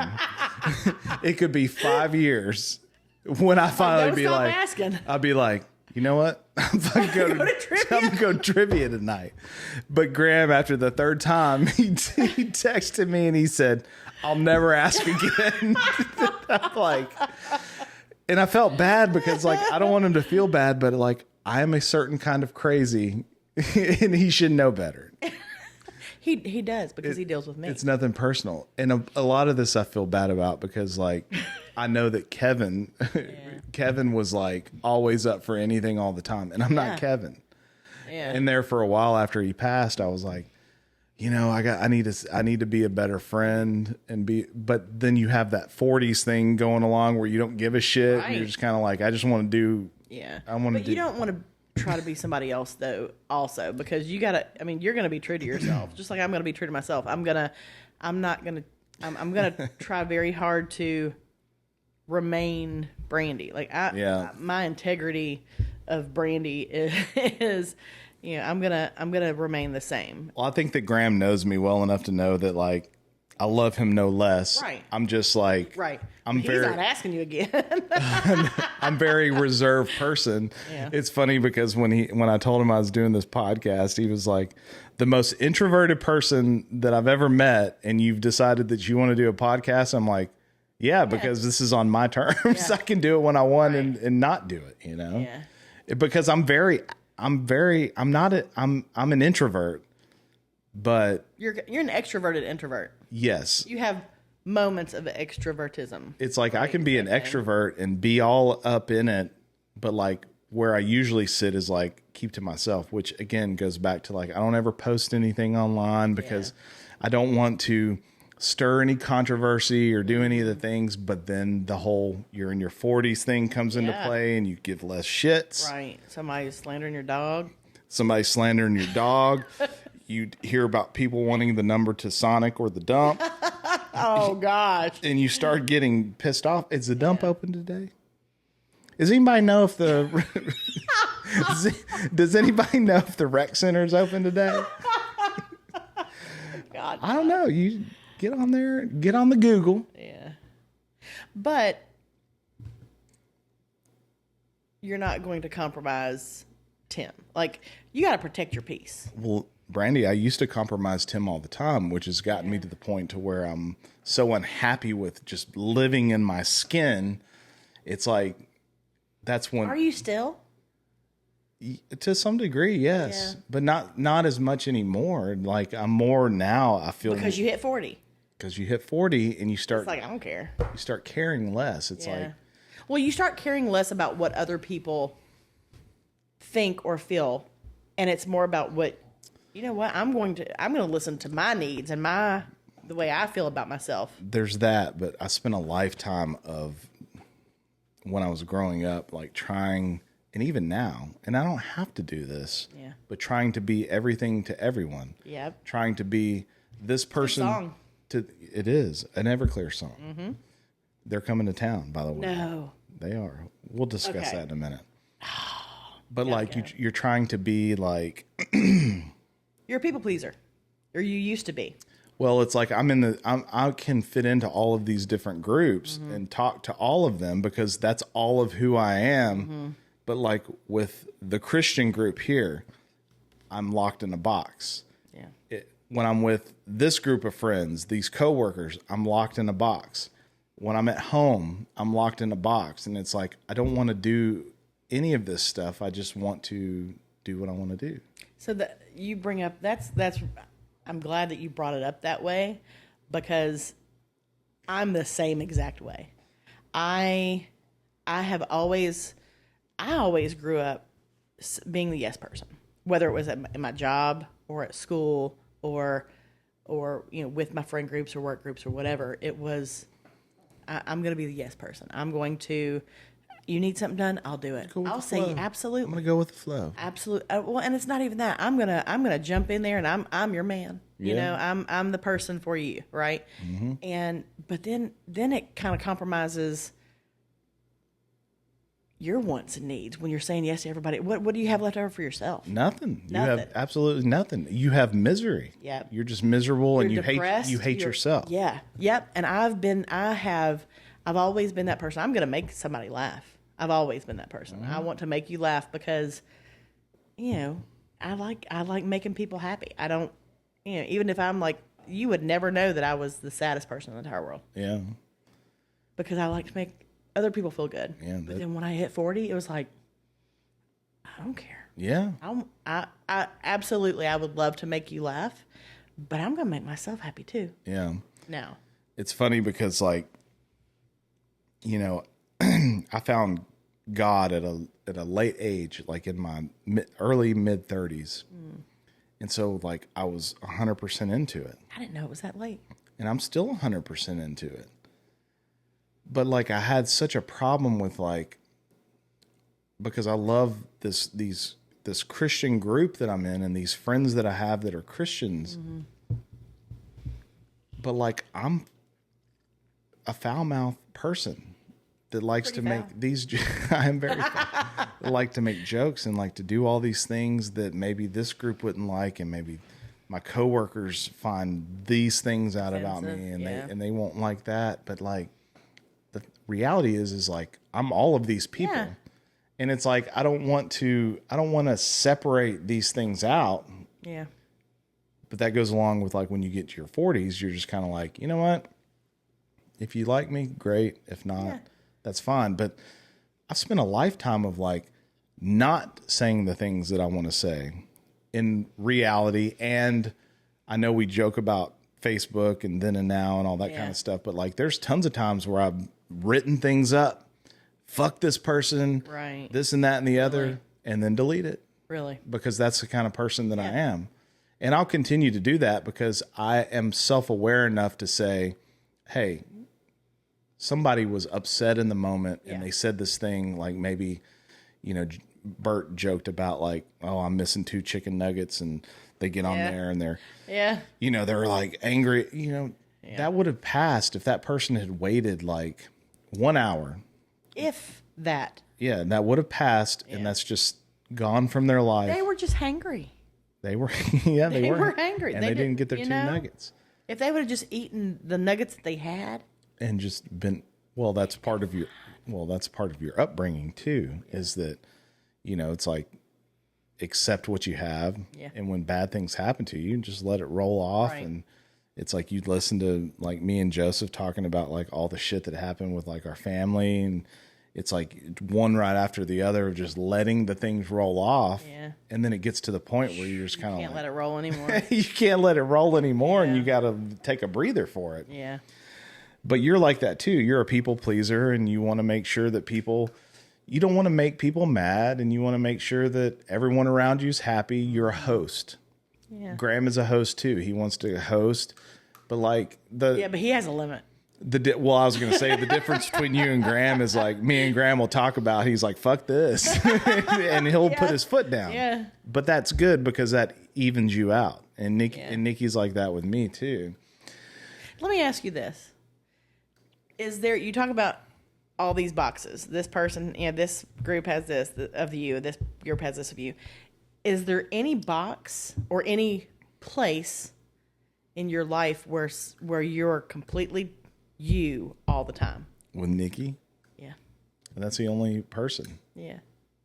It's literally the only person that I'm 100% who I am. Genuine Tim. Good and bad. And the thing is like, I would say that I'm 95% with all of these different groups. Mm-hmm. It's just like with my Christian group, it's like, I'm just not. It's a different 95%. Well, I tone my language down. Yeah. But the reality, and then like with this group, I tone my belief in God and all this kind of stuff down. With this group, I tone these things down. Yeah. But I'm 95%. I'm pretty much myself with all of these people, but with just small pieces not. Missing. But with Nikki, it's like, I think that Nikki's level of that is probably not 95. It's like 50% with this group or 50% with that group. Because I think the expectation of her that she set is like pretty high. Mm. And sometimes she just wants to, I guess, goes back to what we were talking about. And we were joking about with Graham, like how I'm just shut down and I'm out. It's like I used to, okay, Graham, I'll go and hang out with you and be in a bad mood and not really miserable. Want to be here. Right. But that hurts people's feelings. And luckily Graham is aware of that. But if this was another person, a lesser person, you would say. If I flaked out on somebody, they'd be like, "Well, fuck Tim. He flaked out on me." But Graham knows that I'm a fucking flake. But I think also because you and I are so alike, because we are like our parallels are crazy. Oh yeah. But I think it goes along to because he's dealt with me for so long, he sees the same thing, and he's like, it doesn't make him think of you any less. Well, I think that it's an introverted nature. Yeah. I think I'm not an introvert though. Well, yeah, I've become that way. Well, you're very outgoing. You're kind of like what you just said about me. It's like where I think Tara posted this. It's like probably 2 or 3 years ago where it was like something about, it was like that person that's in between an introvert and an extrovert. Mm-hmm. And it was like this, whatever they called it, avert. Right. Where they're just like, hey, I'll go out and rock and roll with you and we'll have a good time. Yeah. And I'll be the life of the party. I'll be the most fun person you've ever been around. But my desire is to sit in that chair right there and watch TV. Yeah. That's what I want to do. I've become that way. But I think life experience has made me that way. You've always been the most outgoing person I've ever known. That makes me feel good. I don't know where you're at right now in your head, but you've always been very outgoing, even when we were in high school. I got most outgoing in high school. I got voted most outgoing. See, I don't remember that, but I believe it. Most spontaneous. Okay. Most optimistic. Funny. I don't know how in the world I got that. And most humorous or something like that. You are humorous. But I look back at that stuff now and I'm like, golly. Like, I don't feel like I'm an extrovert anymore. And I think protecting my peace has made me, because I've even found out, like, lately, you know, you put so much into or of yourself into somebody else, or helping somebody, or being there for somebody, or whatever. And I've had to, like, there's been times that I have to, like, draw back. And I mean, Grandma will tell you, I could absolutely be a hermit. Yeah. Absolutely. 1,000% I could be a hermit. Well, I mean, I've experienced it. Yeah. Where it's like, I don't know if life or the world has beat you up and you've just kind of retracted, Yeah. which I 100% get. Yeah. Because I'm the same way. Yeah. It's like, if you need time to... But does Nikki pull you out? Oh, Or yeah. do you pull yourself? Okay. So Graham pulls me out.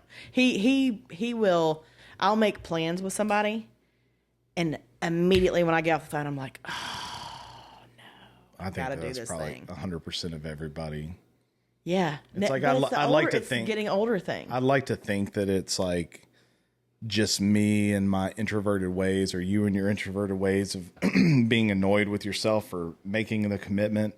But the reality is nobody, it's like, yeah, that sounds great. Yeah.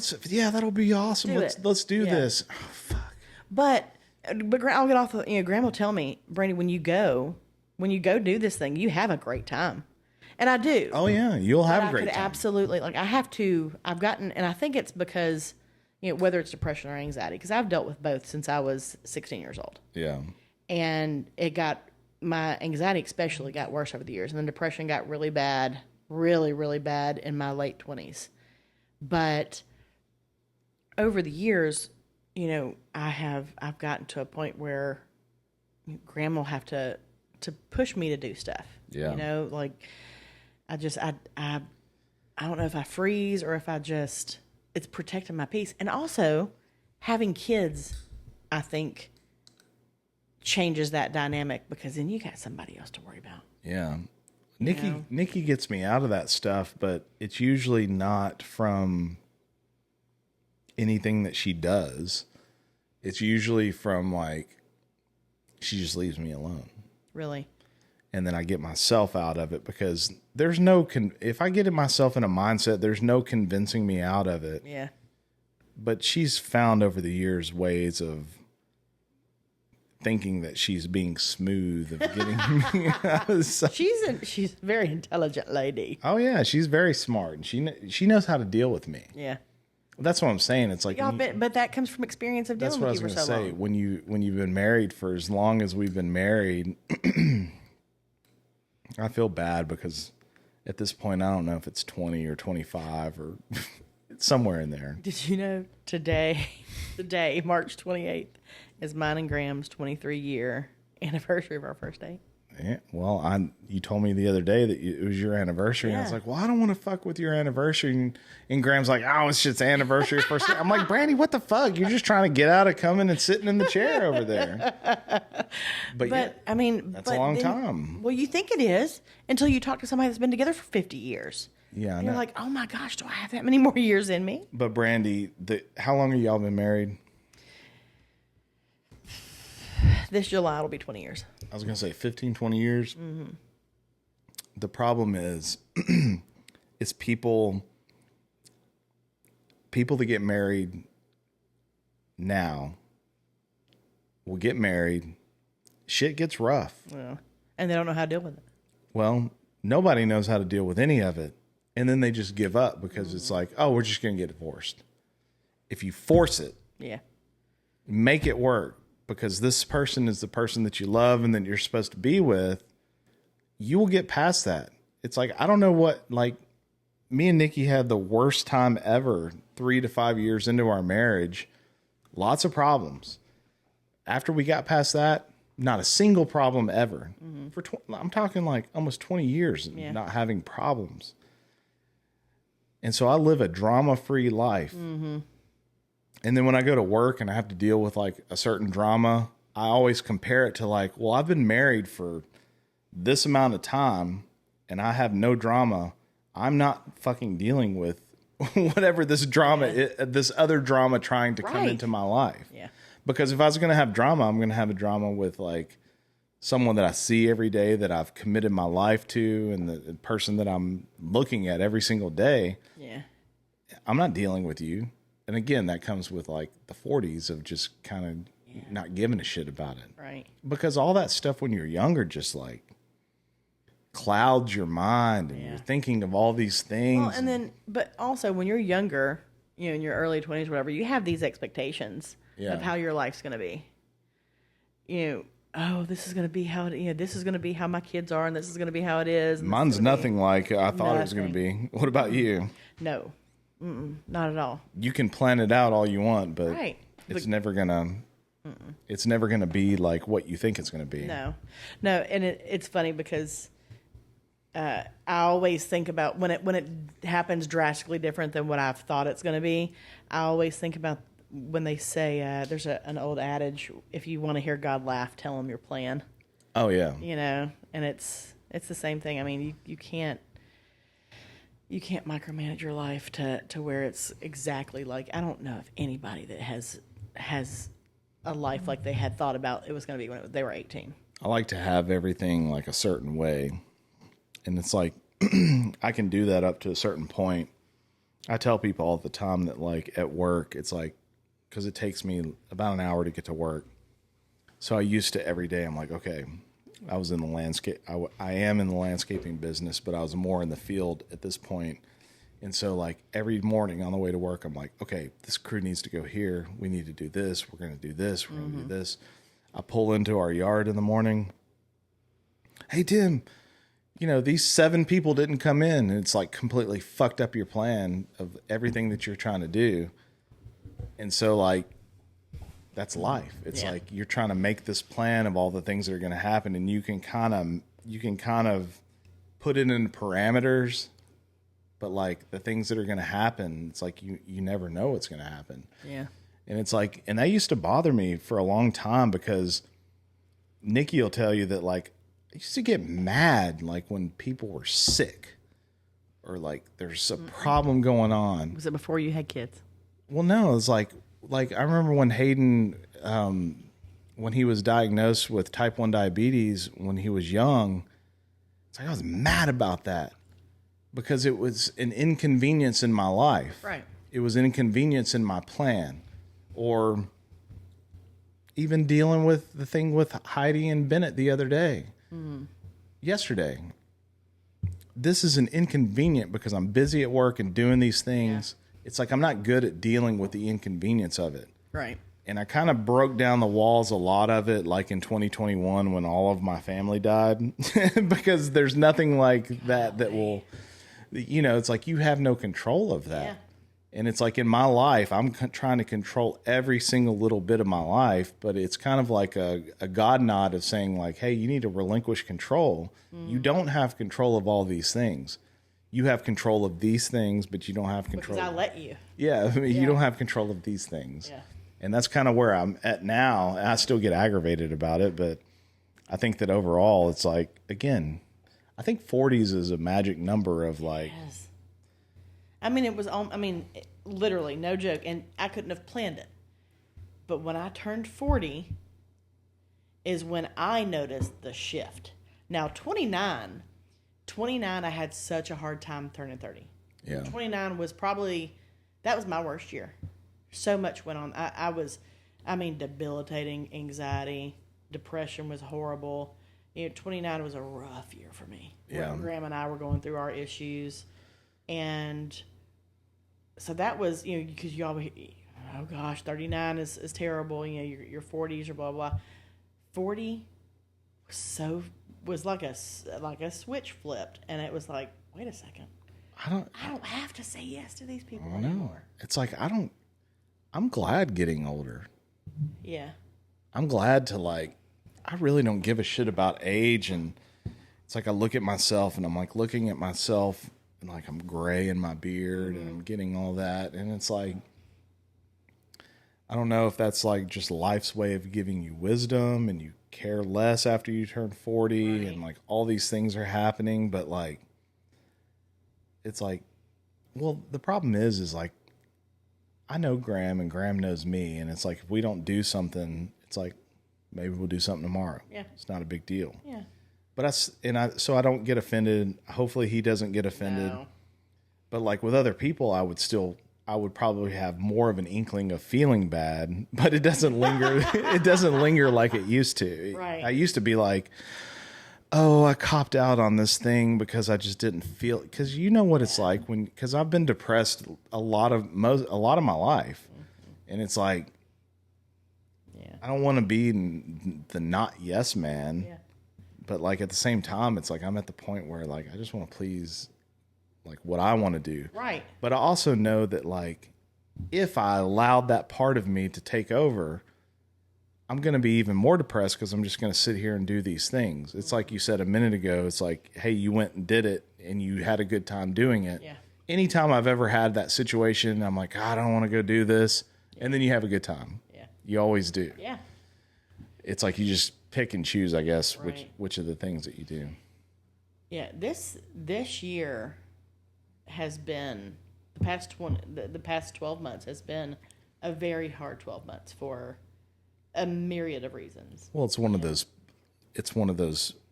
pinpoints in your life. If you're at the end of your life and you're looking back at all the things that have happened, it's like that blip in this year would be like, hey, this is a life-changing year. Yeah. And it really was. And so much has gone on with Emma and has gone on, and the family, and it's gone on in the neighborhood, and Graham's the only one that knows everything, and it's been one of those pivotal years. Like I like to host. Yeah. I always do a Halloween party, and I always do an ornament making party for the neighborhood kids, and for Christmas. I wasn't going to say anything, but I haven't noticed much of that lately. I know. The last thing we did, we had a hellacious 4th of July party. Yeah. I mean, hellacious. But after that, it was like I've pulled so far in that I didn't do any of that this year. I think that it's good to pull in, but you got to lean on, just like I need to lean on Nikki to pull me out. You got to lean on Graham to pull you out when the time is right, because you do need to. You guys host a bunch of stuff over there. Mm-hmm. I like to be the host too. You guys like to be the host because you want to give what you have to your friends and family, right. But you get burnt from it. You get burned out from it, and you don't want to do it all the time. And so you do need to take a step back, but you got to depend on, because I know that you and I are a lot alike. It's like I depend on Nikki when to know to, hey. Yeah, and I have. I mean, Graham has mentioned, okay, you've got to, because I have a vision board. Yeah. Okay, I've made for the past 2 years. I've made a vision board for myself, and I put maybe 30 things on it that I want to accomplish. It could be as small as buying a new mailbox post, or it could be as big as going to Disney World. Which we did. So I knocked that off my list this year. But one of the things I put on there was to host more parties. Yeah. But I also, right underneath it, was to say no more. Yeah. Well, I mean, you need to host a party, not all parties. You gotta have boundaries, and people like to come over to y'all's place and to enjoy, and it's not anybody mooching. It's just hey, Graham and Brandy are having a party. Yeah. We're going to have a great time. But it does take a lot out of the host of that. But you know what? For me, it was not so much that as I found more peace in being alone. Yeah. Especially this past year. It's like I said, because it has been the hardest year for a lot of reasons. Yeah. But I don't know. I guess I even had a date set for my ornament making party. This was I think it was 6th or 7th annual it would have been this year, and I canceled it like the week before I had it because I wasn't feeling good. But I wasn't feeling good. I swear it had to do with just the anxiety. It made me sick. Yeah, it'll make you sick. Mm-hmm. You got to pull yourself out of that. Luckily, you've got a good husband to pull you out of it. You got good people around you. Yeah. it's all it's good for people like us, introverts that are try to be outroverts. Extroverts. Look, I'm glad you messed up on a word. I messed up on a word this morning. It's totally off topic. But this morning, I saw there was some kind of wreck or something in Nashville. And I said, dumpster truck. This dumpster truck. And Graham looks at me and he goes, are you trying to say dump truck? Dumpster but truck. The word completely... Do you ever do that? Like you forget the word for things. Brandy, I'm getting old as fuck. I forget everything. How old are you? I did. Somebody asked me this the other day, and I don't hesitate. What year were you born? I was born in 81. I'm 43 now. Okay, me too. In July, I will be 44.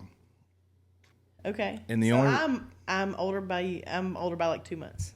Yeah. Okay. So that means you're old as fuck. I always feel bad because I can't remember. Like, you start forgetting. You do. And the only reason that I know that I'm about to be 44 is because I know the distance between me and Nikki. And I know that she's 45. Yeah. Because I call her old as fuck all the time. Yeah. She's robbing the cradle and whatnot because I'm 43. And she's 45. She's robbing the cradle 2 years. And see, it's opposite for Grandma because Grandma will be 46 this year. Yeah. And he's old too. He is. He's older than all of us. Well, no. Heidi's older. Yeah. Everybody's older than us. So we're babies when you put it that way. We are babies. But I still feel old. You are old. Like stuff starts breaking down. Knees and feet and... Yeah. We're going to end it here.